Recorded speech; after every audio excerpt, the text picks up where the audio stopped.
Hello and welcome to this webinar for parents and carers of Year 12 students. We're looking today at what the options are for your child for after their sixth form or college. As part of this session, we're going to be having a look at what young people need to consider to make informed career decisions, the different pathways that are available for your child for post-18, and how you can help your young person make an informed decision. And where they can go to find the information, and where indeed you can go to find information yourself about the different pathways. The first thing to say is that it's all on CareerPilot. So the CareerPilot website has lots of information about all the different pathways. So I will show you how you can use CareerPilot to support you and your child to find out more about the choices for post-18. When using CareerPilot, it's really easy to register, and your student may well already have an account.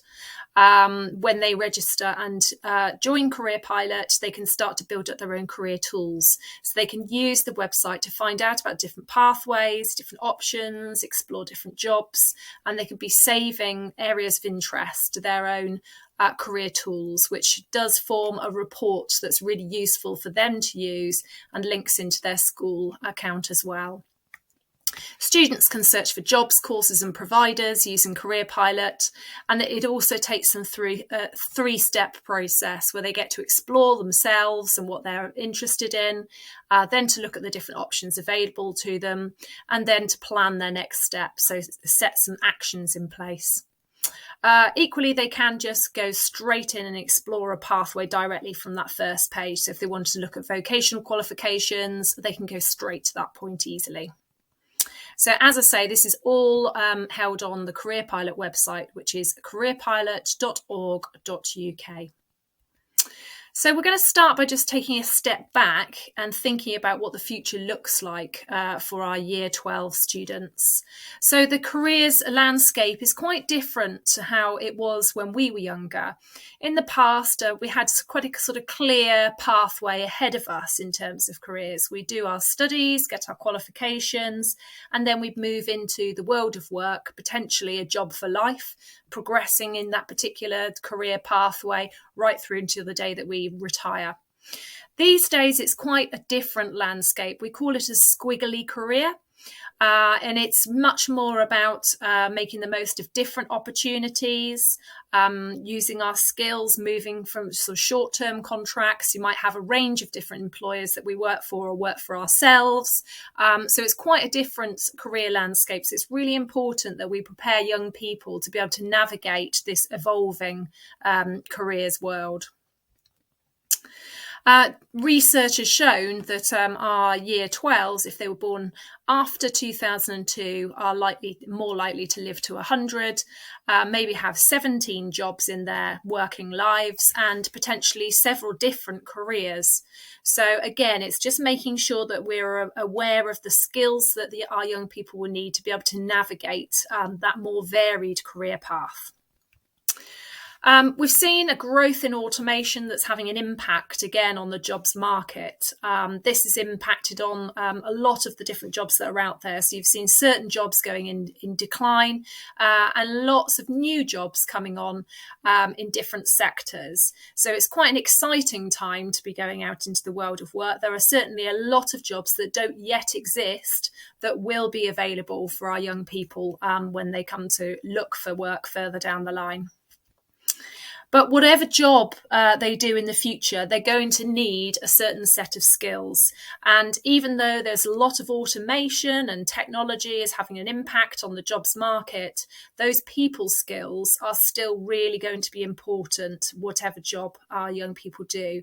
So listening and speaking, problem solving, creativity, staying positive, aiming high, teamwork and leadership are all skills that we need to make sure our young people are developing so they can use them to support them in their future careers. In terms of the types of areas where there is a lot of growth and a lot of new jobs, it's really worth thinking about these sectors. The medical and health science sector, not surprisingly, IT, digital technology, engineering and construction, and environmental. There are a huge number of green jobs that are becoming available. So it's really worth just considering those sectors as exciting growth sectors for different jobs. And there are academic and vocational routes possible through to a lot of those jobs. So again, different ways of working towards those particular jobs. In terms of supporting our young people to think about their futures and make informed decisions, we do have a short video on CareerPilot that you could share with your young people at home. And it picks up on 4 themes that young people need to have in place to help them to get ready for their future career. So the first is about knowing about themselves. The second is about doing stuff to build up those skills that we just mentioned. The third's about knowing what their options are and the different pathways available to them. And then lastly, it's about using their supporters. So thinking about their family and friends and networks and using them to support them to make the right choices for them. So you can find that video when you go into CareerPilot, and it's the top of the homepage on a yellow banner. It's like a 3-minute video, so it's worth having a look at that.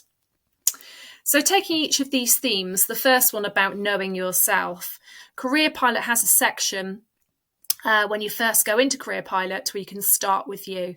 And it has some really nice activities that young people can do to explore themselves and think about their own strengths, their favourite subjects and skills and where that might lead them. So in terms of starting with a subject, a student can pick a subject that they really enjoy and do well at school at the moment and just see where that might lead. So if your young person is particularly interested in computing, they can see a nice range of different jobs that are related to computing. Some of those job titles they might not have heard of, but they could be really interesting for them and relate to that subject that they really enjoy. It also gives them some ideas of the types of university degree courses related to that subject, also the types of apprenticeships that are out there and vocational courses they might study at college. So a really nice way of looking where a favourite subject might lead and the different pathways that they could take to continue that interest. Equally, your young person might be thinking about their own strengths and values and might be interested in finding jobs that really relate to those. So if your young person is particularly interested in preventing climate change, that's something they feel really strongly about, there are actually lots of jobs that are coming on board that they might be able to look at that would really fit with that value. So some of those green jobs that I mentioned, there are lots of new green jobs that are really interesting and worth exploring. So this would give you some links through to those types of jobs and courses that relate to that value. There's also a skills profile that young people can fill in that gives them a set of questions that they will answer about things that they enjoy doing, and it gives them an idea of the types of skills they're developing from taking part in those activities. And it will help them to build up a bank of evidence of where they've been building these skills that they can then use further down the line when they're applying for courses or for jobs. They can use those to build up their CVs or personal statements. So we mentioned about doing stuff as well as being the second thing that young people need to be thinking about.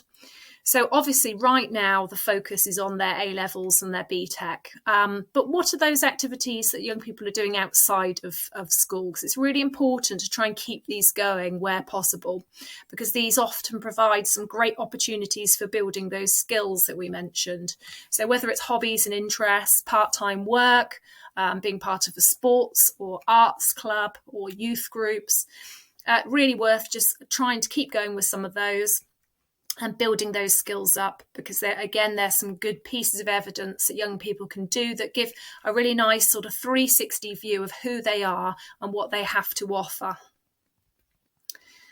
There are some free online courses available from FutureLearn as well. So it's worth just mentioning these as just some additional bits of work that your young people could be doing. There's some quite interesting ones if your young person already has decided on a particular career path they're interested in. So something such as law or going into dentistry. There are some free online courses that they could have a look at, which would be a good thing for them to add to their CV, but also would give them a taster of that particular industry sector and would help them to get an idea of what the content might be if they were to pursue that further, and if that's actually something that they enjoy. We mentioned about knowing all your options, and that's really what today's session is all about. So I'm going to be having a look at the 3 options, the 3 main routes that your young person could be considering for post-18. So firstly, I just wanted to show you the level of qualification that your son or daughter has been studying and what possible pathways they could follow on from here. So this quite handily shows you the levels of qualification. So at year 11, your young people at home would have been studying their GCSEs or potentially a level 2 BTEC. They will now be potentially working at that level 3, so doing their A levels or BTEC or T levels if they've gone the vocational route. So this shows you what level each of the qualifications are and the different pathways that they could take. So right now we're sort of looking at this area here. So your young people at home may be working at level 2 or 3. So they might be looking, if they're working at level 3 doing their A levels, they might be looking at moving into do a degree at university initially at that level 4 stage, or they might be thinking about that vocational route, an HNC, or a higher apprenticeship as another option. So there are different routes. They don't necessarily go in a straight line though.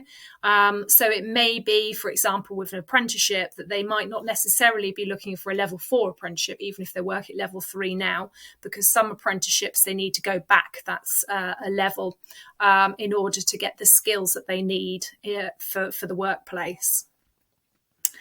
All of the different choices of 18 can be searched and looked into in more detail on CareerPilot. So there's a section called Your Choices at 18.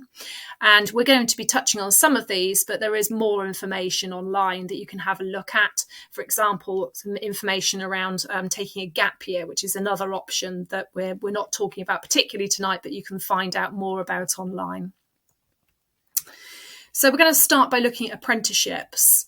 There are apprenticeships available at different levels. We just looked at that sort of qualification ladder, and this shows you how you can work on an apprenticeship from intermediate level at level 2 right through to that higher degree apprenticeship. So you do a degree as part of that apprenticeship right through to level 6. So really lots of different opportunities for working on an apprenticeship at different levels. You can search the apprenticeship vacancies via CareerPilot. You can find the apprenticeship section and search for vacancies in your local area or by a particular subject area. You can also do the same at gov.uk, and you can actually register there to get alerts if there are particular apprenticeships that you're looking for in a particular area. You can sign up and put in the filters, and then they will send you alerts when they come online.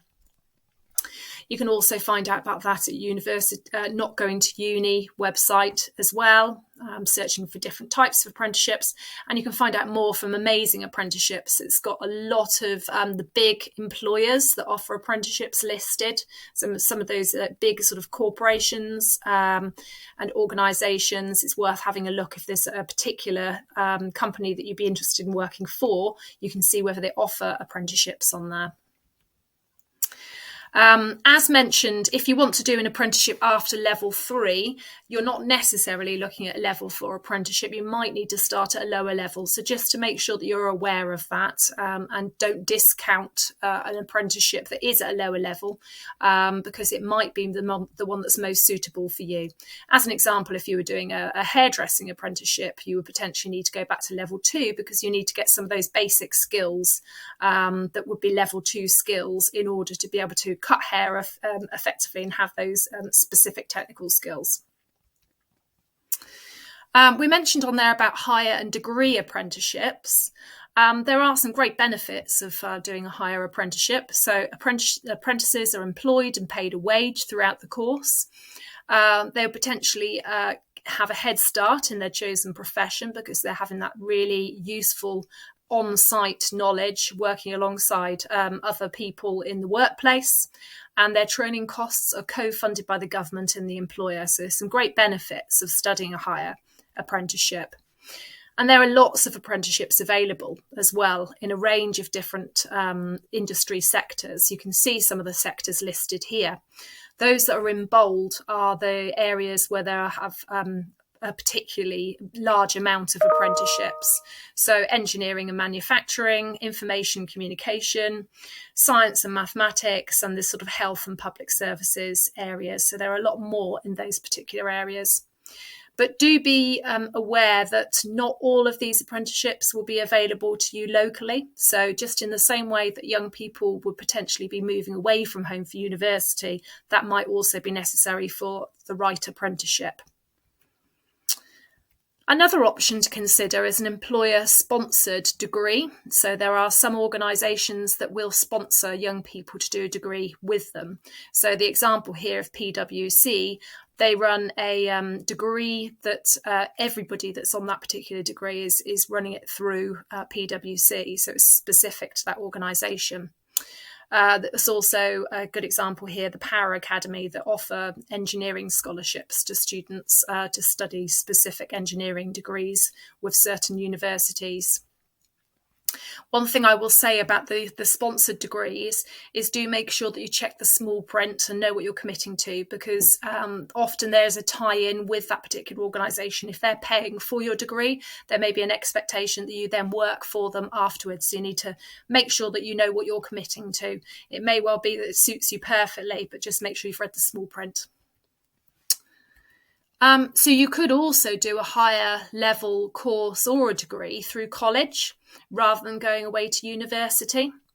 So these courses, a lot of local colleges now are offering those higher level courses, which are often combining the academic and sort of vocational elements of the course. And they're available in lots of different subjects that you can see listed here.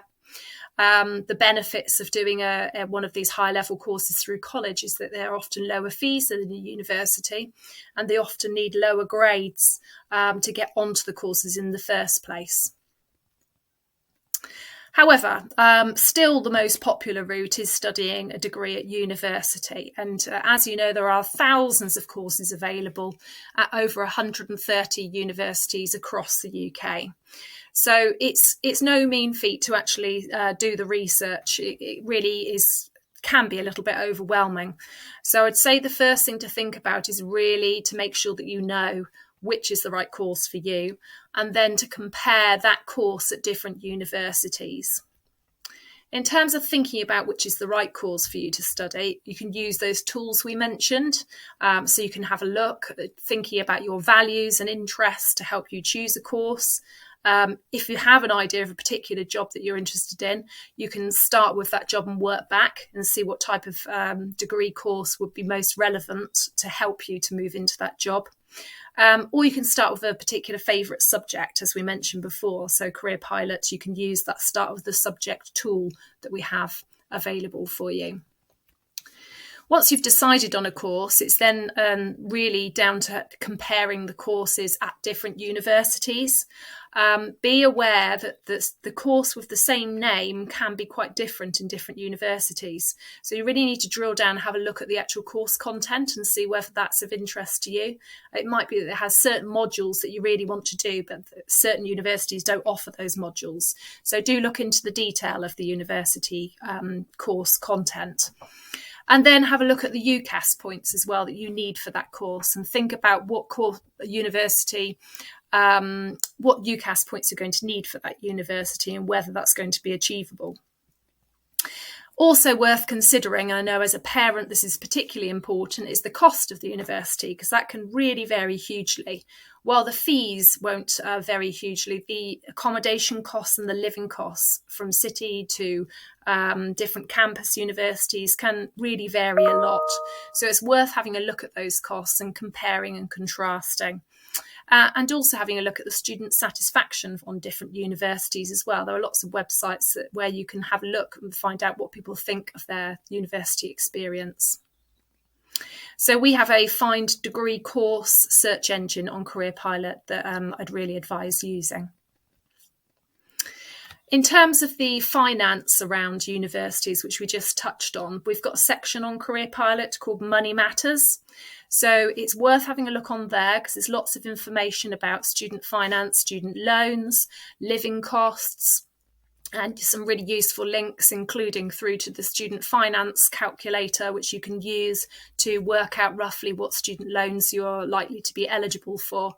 And there's also new information on there about the changes to student finance, which are coming up for next year. So do have a look and see, because those students starting in 2023, it's going to be slightly different in terms of the terms and conditions around the loans. So do have a look online for more information about that.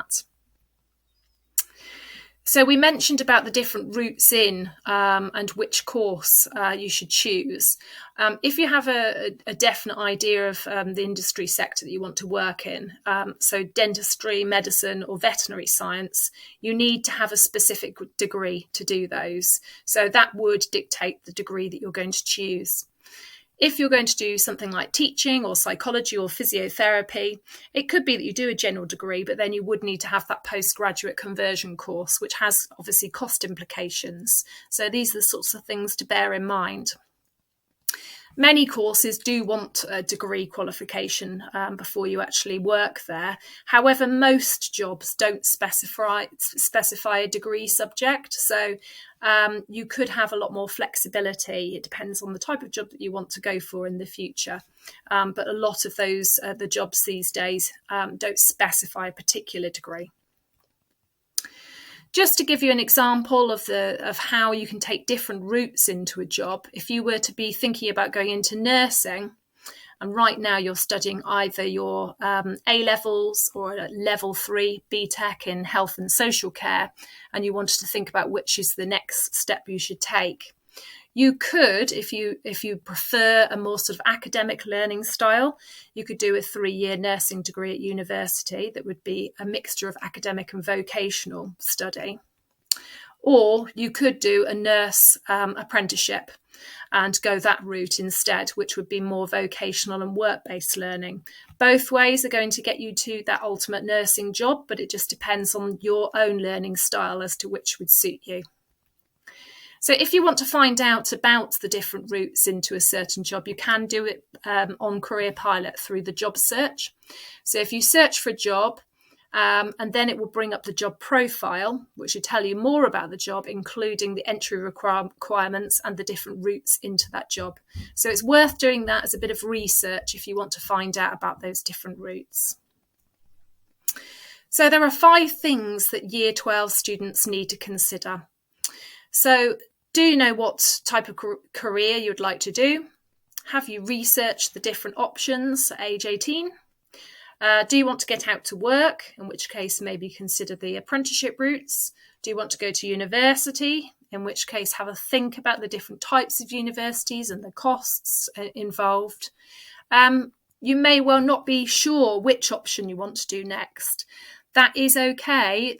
We don't have to necessarily know exactly what you're going to want to do next. But what you need to do is make sure that you've explored the different pathways, and you should be able to use some of those tools that we talked about to help you to understand more about yourself, and therefore which route would suit you best.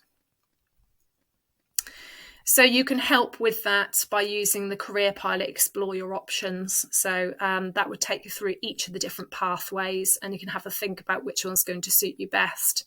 So choosing the choices at 18, and then it will give you a nice overview of the different pathways you can explore further. Lastly, we did talk about using your supporters. So it's really important as parents, obviously, that you are there to support your young people, and they know that they can talk to you about the right pathway for them, but also just for your young people to make use of the teachers at school, the school careers advisor. They can always book in some time to really talk through their options with a careers advisor, particularly if they're really not sure, and then also to use the CareerPilot website to help. Just also to help you as parents and carers, there is a whole section on the CareerPilot website called the Parent Zone. And this has lots of different answers to commonly asked questions about different aspects of careers choices that your young people are facing. So do have an explore of the Parent Zone to find some answers to the questions that perhaps haven't been covered in this session. And lastly, if you are interested in finding out about career pathways for yourself, we do have a sister site called LifePilot, which is for adults. So it's worth having a look on lifepilot.co.uk if you wanted any support with your own career development. So this has been designed to help support adults to progress onto higher level study or to think about career changes. Okay, thank you very much, and I hope you found today's session to be useful for you. Thank you.